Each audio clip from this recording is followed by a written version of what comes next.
Hi, everybody, and welcome to the Sci-Fi Sister Podcast. I'm Sabrina Wood, and I'm joined here today by my sister, Yvette Blackman-Tom. Hello. And we're missing a couple of sisters, but don't worry, they will all be here at the next podcast. But today, we have a very, very special show. We got to meet, by the courtesy of Paramount, Michelle Paradise herself, executive Woohoo. producer of Discovery, right before the finale. So let me just warn everyone, if you still haven't seen the finale of Star Trek Discovery, pause right now, go watch the finale, come on back and listen to this show, okay? So, Exactly. Yvette, how much fun was Michelle Paradise? Oh, she was a dream. She was a dream. This was the second time we met her. So this was great. You're gonna love it. It's a short but sweet interview, but we hopefully, there'll be more. Yes, yes, she's got some good things to say. So listen in. Here we Yep. go. Hi, Michelle. It's so good to see you again. Hello. So good to see you again. Of course, we're the Sci-Fi Sisters. And our first question, because we have short time, what was it about TNG's episode "The Chase" that made you want to create an entire season around it? Oh, wow. I think it's one of those episodes that had really stuck with all of us, because it's exploring this massive idea, the creation of life as we know it, where we all come from, but it's one episode, and then we named it the being, the progenitor. That was what we did. They didn't actually name the being in the episode, and then they meet this being that created all of life as we know it, and then Picard just goes back to his ship, and then maybe go and we're on to another adventure. Another mission. And it was one that just felt like, wow, what an incredible idea.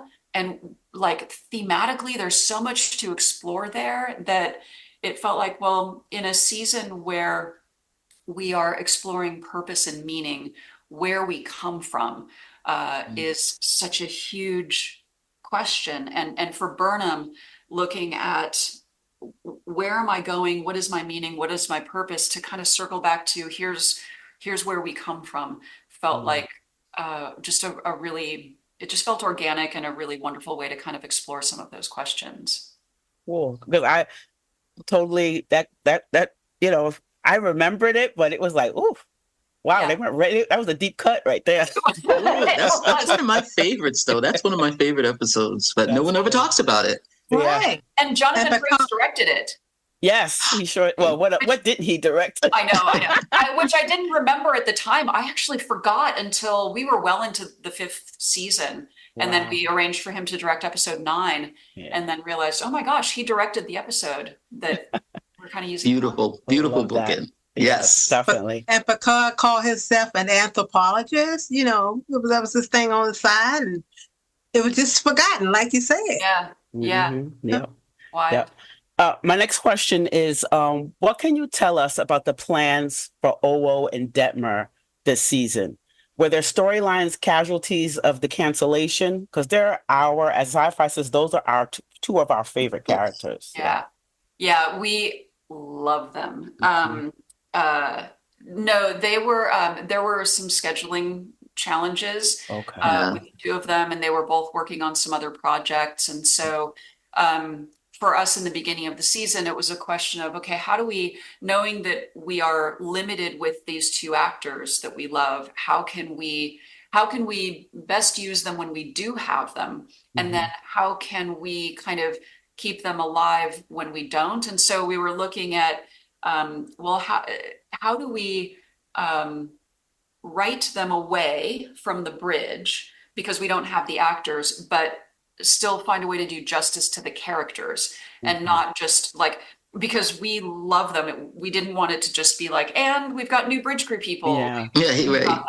So that's where the story, by the way, in episode 5, where we hear some Burnham and Raynor talking about how they're going to bring the Enterprise back to FHQ, that was a way of in the absence of having the actors, honoring the characters and giving them something that felt worthy of their characters and something hugely important to do. And then fortunately, we were able to get them both back, Oyen and Emily, for the Coda piece. Okay. Which yes. We were so happy that they were available for that because we really missed them a lot. But we love them too. Love them. Oh, love them. Sabrina? The new crew stepped up, though. They stepped up. They did. They did. Yeah. It's not an easy thing to step up into either. No, not at all. Well, my question is Enterprise fans just almost choked and died. And I want to tell you, you are my new best friend for bringing the Enterprise back in this. But I want to know, why was it Daniels and not Gary Seven or Luther Sloan? Because I thought it was going to be Sloan. I was like, I thought it was going to be Gary Seven. And it's Daniels. I was like, yes. It was interesting because we didn't know that going in when Kovich came onto the show. He came on, and the way David plays him is just so fascinating. He's just he's a fascinating actor, and there's so much in just what he does with his body and his face that's so mysterious. I just there's no other word for it other than mysterious. And so we kept out, like, the minute he comes on screen, we all find ourselves leaning in and waiting to see what he's going to do next. What's he going to do, right? And so we would have conversations knowing that we needed to address the mystery. What is the best way to do it? And a couple of our writers who are huge Enterprise fans suggested Daniels. And as we talked about it and then dug more into Daniels, it just felt like, oh yeah, that's it. Like, that seems like the right thing. And I don't remember, honestly, if we came up with that in season 4 or very early in season 5. It might have been season 4. But if you go back and now watch season 5, we laid in a couple little Easter egg things. In one of the episodes, he's writing with a pen and paper, which is very strange for someone in the future to be doing that. Right. Got all the holopads. And so, but yeah, that's where it came from. And it just felt right. Yeah. Yes. It was right. The time was right. It was right. It would have been harder to explain Gary Seven or Sloan being 900 years in the future, but you could have done something. You could have done something. But it was right. It was definitely right. That was a good one. Fran? I love the nod. That was to astronaut Dr. Mae Jemison. I love that one of the crew was named Jameson. I'm like, oh, Mae Jemison, Dr. Jameson, thank you so much. And also, I'm so thrilled that you connected Kraft. Yeah. Yes. I'm like, because he had never been, that was the only short that had not been connected to any of them. I'm like, how are they going to do this now? Are they, or how are they going to? I thought it was ingenious. Oh, thank you so much. Thank you. Oh, I'm glad. Yeah, Mae Jemison, when we knew that we were going to have some new bridge crew characters come on, we're always very thoughtful about the names and how can you not name someone after Mae Jemison. And then, when we found out that this was going to be our last season and that we were going to be able to do a Coda piece, there were 3 very important things that we wanted to accomplish with the Coda. The first was to find out what happened with Burnham and Book, of course, but really Burnham, she's the heart of our show. Right. So we wanted to go and see where she landed and know that, happiness ensues. The other thing we knew we wanted, Alex had a vision for that scene on the bridge where we kind of go into the dream a little bit and we go back and we see all of our heroes as they are now. We wanted to see everybody one last time. So that was hugely important. And then the thing we knew we needed to do was to tie Calypso up. And, the ship Discovery and Zora, they're also a huge character. Yes. I'm telling you, Yes. that's my ship. You all know. Yes. Yeah. So I was crying. So it's not just answering the question of what happens to Burnham and knowing that she's in a good place. It's what happens to the ship. Yeah. Mhm. And Zora. And sending her off. Zora. to visit. Yeah. Yeah. And we Yeah, know yeah. that she's going to do that. Yep. Awesome. We have one more question. No, I can't find it. What is your, I have. Yeah, there you go. Thank you. What is your next Star Trek project? Because we want to talk to you more and more. Oh, thank you. I don't know. I don't have one at the moment. Let's get her one. Okay. Yeah. We're on it. We're on it, Michelle. Awesome. We need Yeah. Michelle. I've just been very, the show has been done, but this particular time has just been really focused on things like this and Yeah. talking to folks and really wanting to get the word out about the show and just really being excited about people getting to see it. And it's also, of course, bittersweet because I just loved working on this show and I love Star Trek. And as far as what's next, I don't know. I'm actually in the process of figuring that out right now. So Awesome. we'll see. Well, many congratulations on this. And Thank you. like we said, we hope to see you very soon. We would love to have you on the show also That because would be awesome. we adore you. We think Yes. you've done a Oh my great God. job. And Oh. I know You are of the body. Right. Totally of the body. of the body. But yeah, we would love to talk to you again. You've done Star Trek justice, and we appreciate you. Thank we you really so do. much. And I would love to. Just let me know when. We will. Oh, we definitely will. great. Thank Uh-oh. you. You heard what she said. Thank We you. have Have a great witnesses. day. Thank you, you too. Bye-bye. Thank you. So what did I tell you? Was that cool or what?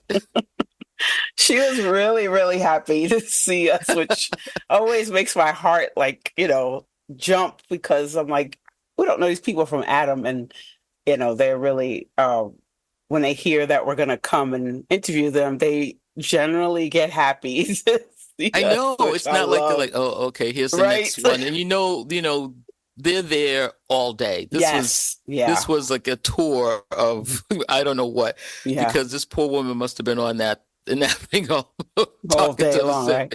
people Probably answering the over same and over. questions all day long. Yes, and she was so excited when she saw us, and I mean that just really me too. I was like a little kid, like oh my God, like she really likes us, like Right. Sally Field Sally imitation. Field. She likes us. She really likes us. It was right.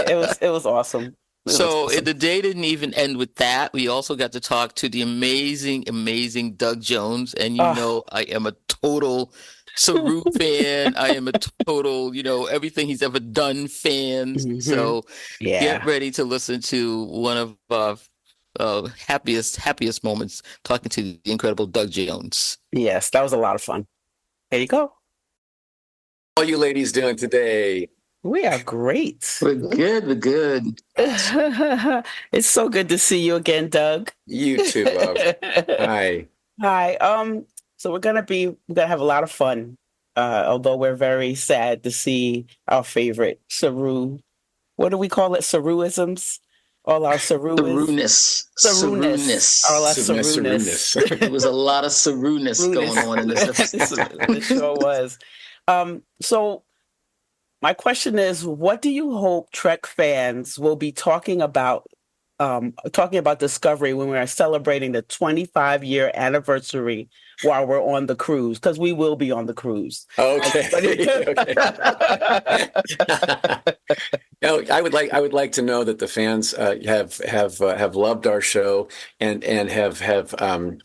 respect it as the new wave of Star Trek that came back, because Star Trek television took a hiatus for a while after Enterprise, did. right? Yeah. So our show was the one that brought it into the here and now with the streaming services, right? We're in the bingeable age now. Back then, TV was one episode every week, right? And a lot of the episodes had start, middle, and end.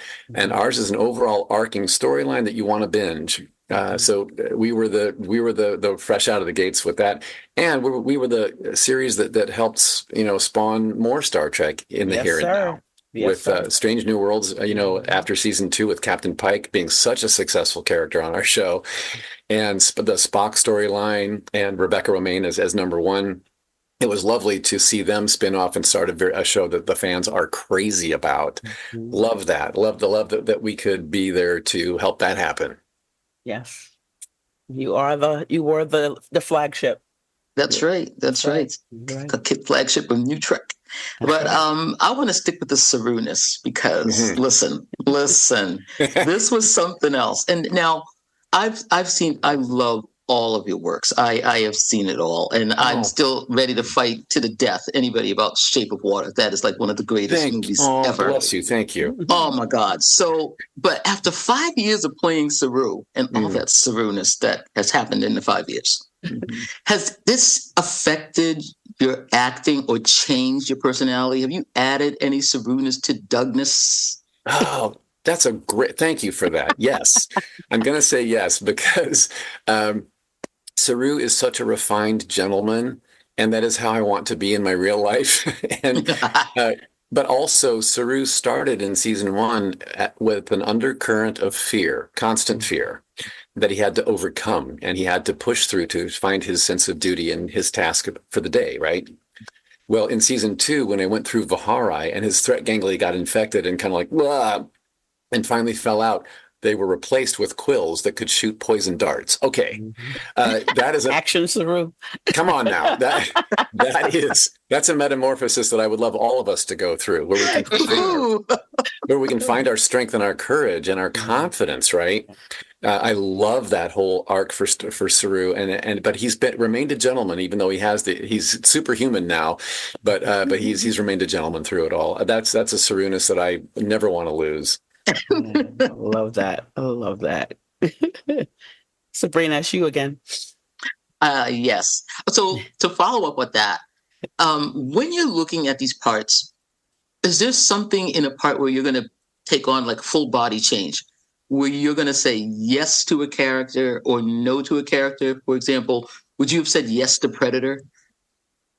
Oh, back in the day, sure. Now that I'm 64, not so much. Because I know what it takes. Now that I've played, my 38-year career has been a lot of it's under rubber bits, right? Yeah. So everything from face, head, and hands, like Saru is, all the way to full body makeups and costumes with weight and heat and stickiness and all the things you go through. So I am a bit more selective now with what I get glued onto me, just because I want to explore more human roles in my golden years here. Yeah. So I love that. We're looking for Dougness. We're looking for Dougness. Some more Dougness. Well, why not that? Yeah. That's it. Fran? Gentlemen, I want to go back to that. Saru has been a gentleman throughout, even from the first episode when he was doing his sugar and his tea, and it was so gentlemanly like. And also, Saru and Tiana, you've been such a gentleman with that courtship. I'm of the age. I am older than you, and I remember. Oh, yes, of course. And I remember the courting part. Our parents used to say, so and so is courting, or so and so is, And you and Tiana had this courtship that was slow and steady, and culminated into a beautiful wedding. I just want to, it was so nice, because on TV now and in track, people just go bam, But it's true. You know what I mean? I do. And y'all didn't like bam, you took it slow and easy. However, we saw the chemistry. I saw the chemistry when you all first met, when you were giving her. Thank you. I saw the chemistry then. Yeah. She did say that. We were like, what? Yeah. You did call it, friend. I did. Look at those two. So thank you for the gentlemanly and her for the ladyship. Yes. Courtship. Yes. It was gorgeous, steady, and it paid off. Thank you so much. Oh, Yeah. well, Fran, thank you for noticing all those things, because that is exactly what Tara Rosling, who plays Tarina, Mhm. she and I both were like, "Are we headed to a romance?" when we first met in season 3, and so sure enough, in season 4 they bring her back, and yes, that's exactly what they were sparking and grow. But I love the slow build of it. I love the courtship aspect of it. I love that it all built up to a handhold at the end of season 4. And the fans went nuts over that holding of hands, right? That's way better than jumping into bed, isn't it? It really Listen, is. I lost it when she put that finger to your chin. I was like, forget about it, right? heart flutter. I love that too, and I also love that he's the gentlemanly part of him. He really respects all that she is. He respects her as a woman, but as a leader, as a president, as a diplomat. And they understand each other's sense of duty. He really respects her sense of duty. And that's why here in season 5, when it was suggested that announcing an engagement right now might not be good for her political career, Saru was ready to back off and be like, yeah, do whatever you got to do. It's not about me. This is about you. Right. And and I also love that she was the one who proposed. Like she Yeah, I know. Yeah, and she did it in such a Vulcan way. Right. Like, Listen, are really. you saying what I think you're saying? Yeah. That was Yeah. so cute. That's so cute. Well, I think we're at the end, but one more thing I wanted to ask. I know you probably can't answer this, but what's next for Ambassador Saru? Do we know? Uh-oh. I wouldn't know. Once this series ends, I don't know if he shows up anywhere else or not. But the only show that I could possibly do in the right timeline would be the new Starfleet Academy that's underway soon. Will they write a guest appearance? Or I would be game for it if they did. Yes. Perfect. Okay. Because we want to see some more Saru-ness. Right. Oh, bless you for that. Look into my eyes. Yes. Oh. Yeah, it was great to channel. It was great to channel action through into that little sitting still moment. Yeah. Just Just the eyes. Yeah. Actions the room. I love it. I love it. Thank you, Doug. Thank you all. So it's so good to see you all again. Yes, See you it's been too. great. Bye. Bye. Man, is that a way to end a 2-person interview? Yeah. Doug is so great. Yeah. This is like nobody like him. There's No. just nobody like him in the world. No, and that's nothing. another person, the master hugger. Yes. Oh my gosh. I can't wait. We love him. I guess we got to know him basically on the cruise. And then we started interviewing him, because I think this is the second time we've interviewed him. Right. But we have definitely been on the cruise with him, and just, he's been, he's just been there. We spent the time with him when we all found out Discovery was ending. Like, we were all together. And then the very next day we went to go see his, he had an actual show the very next day, and that place was packed. And, so I just feel like this closeness to him, because we've gone through like so many things. And then unfortunately this year we also were together when we found out about Kenneth, and Yes. Doug came down to the promenade where we all were. So, he's just that guy, he's just that guy. So He's kind of who you need around when you have those kind of moments. That's the one you need. Yeah. He was there, and he was great. And I just love him. I'm so sad that we probably won't be getting these opportunities like this with him again. So I just, I'm kind of sad about that. You never know. You never know. You never know. I don't know what kind of movie. We don't know what's whatever's happening gonna with do the next. Academy, right? The Academy We're gonna show. find him. So, We're gonna find him. will. That's true. So, Well, yep, that was great. Nice and short, but it was as always. Thank you, Paramount, for always thinking about us and letting us have these opportunities. Yeah. with these incredible interviews, you don't know how much they actually mean to us. I said it earlier on another broadcast that I've loved Star Trek for all the years it's been on, and this has been so special, making this whole Star Trek Discovery journey with everyone in live time and meeting everyone while the show was on. I mean, I've never had this kind of experience before. And Paramount, you just made it all the more so wonderful by letting us talk to all of our absolute favorite people. I mean, we will not forget it. So thank you, everyone there. Yep, exactly. All right, so I guess that's it for us, right? Yep. All right. You can find us at sci-fisistas.com. That's SYFYSISTAS.com. Join us on the mothership. That's MUTHASHIP. And the Sci-Fi Sisters Book Club, both on Facebook. On Instagram, TikTok, and Threads, sci-fi.sisters. We are also on that platform formerly known as Twitter at Sci-Fi Sisters. For more interviews and our infamous Top 10 series, subscribe to our YouTube channel at Sci-Fi Sisters Inc. Become a patron of Sci-Fi Sisters today at patreon.com/Sci-Fi Sisters. The Trek Geeks Network's presenting sponsor is Fansets. Go to fansets.com for pins and memorabilia from all your favorite franchises. Visit fansets.com and use Trek Geeks, all caps, for your exclusive 10% discount. After listening to this podcast, please rate us and write a review. We may just read it on an upcoming episode. And last but not least, I'd like to give a shout out to our associate producers. Thank you so much for all your support. And they are Stephanie Baker, Sailor Marge, and Karen Demira. Thank you so much. And last, a shout out to the baddest engineer, Dose, the Anonymous One. He's responsible for all our music and production. So if you need services, contact him on Instagram at dose_the_anonymous_1. So that's dose_the_anonymous_1. Peace, love, and hair grease, as Tamia would say.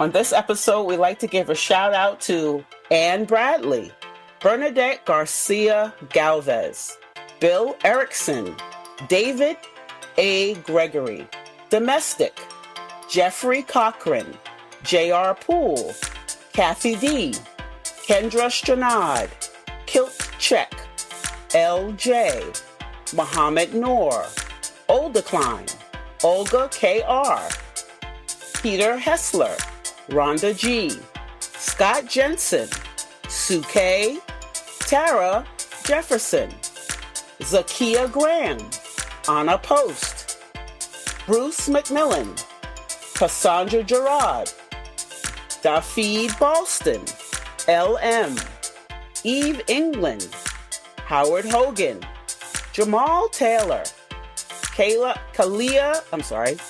Zawicki, Linda Andergreg, Liza Albright, Rita Poussaint Neversol, Starbase Centaur 4210 Productions, Stephanie Dole, Susan V. Gruner, Timothy Baum, TJ Jackson Bay, Karen Dramera, Sailor Marge, Stephanie Baker. Thank you so much for all your support.